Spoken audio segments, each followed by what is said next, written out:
Hello everyone, I'm Miss Nancy. Welcome to our first photography lesson. Today we are going to be talking about composition and adding in elements to your photography. Many of us are taking pictures daily. I know I take a lot. You know, if you know me and you've seen me at the library, you see that I take pictures all the time. But how often do we slow down to really think about how we're making pictures? I try to do that. Sometimes I don't, but a lot of times I try to do that. So sometimes you'll just make pictures just, in the moment, but sometimes it's nice to slow down and really think about how you're composing that. And the more you practice composing, the easier it will be. So today we're going to talk about how to do that, how to really think about making our pictures. You can make pictures indoors or outdoors. You can make them with a phone camera, with your iPad camera if you have one, or you could use any type of camera that you have available. And remember, you don't need anything fancy to take good photographs. The best camera is the one that you have with you. All right, let's get started.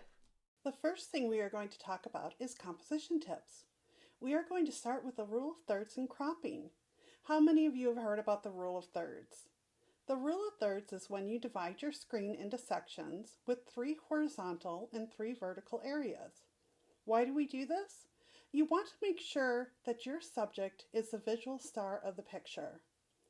We naturally think that we should put our subject in the center, like aiming for a bullseye. Dead center of the bullseye is not always the most visually interesting place for your subject. Your subject can become lost within the overall image. If it's going to be the star of the image, it should dominate it more clearly. So that's just thinking about if you want it in the middle, that's okay. You can always break these rules too. But just understand that sometimes if you have it in the middle and there's all this extra in the background, your subject may get lost.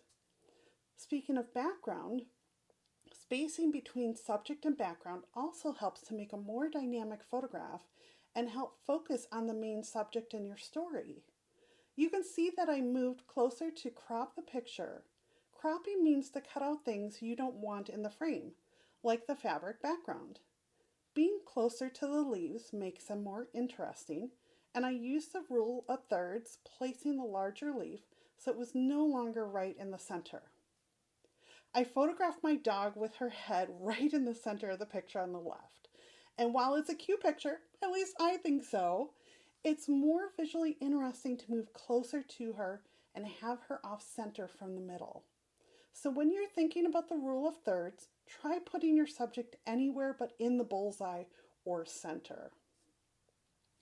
Next, we are going to talk about framing and arranging, which are also important compositional tools. When you're photographing, think about how you frame what you're seeing. Do you walk right up to it and take a picture and move on? Think about what you would see if you walked all the way around the subject and looked at different angles. If you shoot from above, it's called a bird's eye view. When you shoot from below, it's called a worm's eye view. Makes sense, right? Have you thought about how things look from a bird's view in the sky or low down on the ground from a worm's view?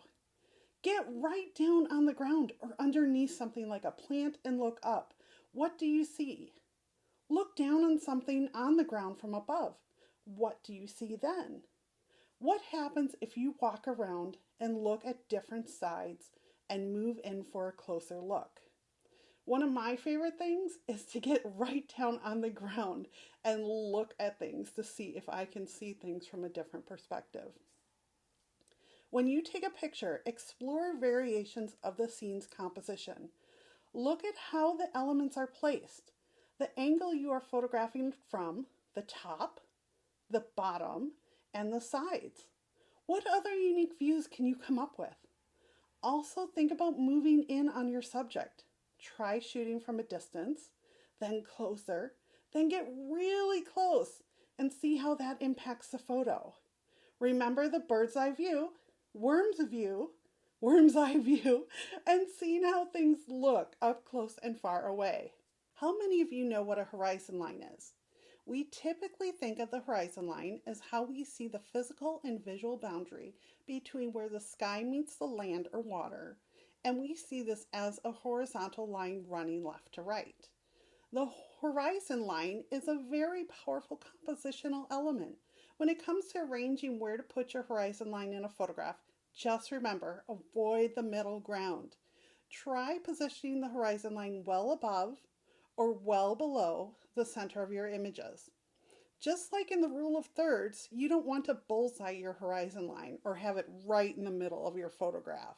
That kind of cuts it right in half. By moving your horizon line either higher or lower, it helps to draw your viewer's eye to your subject and give it dominance, to make it stand out and help elements like shadows lead the eye back to the subject. You can create emphasis on different elements in your photograph, like making the sky really stand out, like in the picture on the left. I could have moved the horizon line higher so more of the lake was emphasized. What do you think about this picture if I had made a different choice? Would it change the emphasis and even the mood of the picture? You can also find a horizon line in unexpected places, like a reflection on the ground, like in the picture on the right. Now it's your turn to go out and photograph using the rule of thirds, thinking about your cropping and how to frame and arrange your subject, and also think about where to put your horizon line. Next time we'll talk about how to add visual elements to your photographs to make them stand out and tell a story. I hope that you enjoy photographing and will share your photographs with family, friends, and me too. I would love to see what you create. Until next time, happy photographing!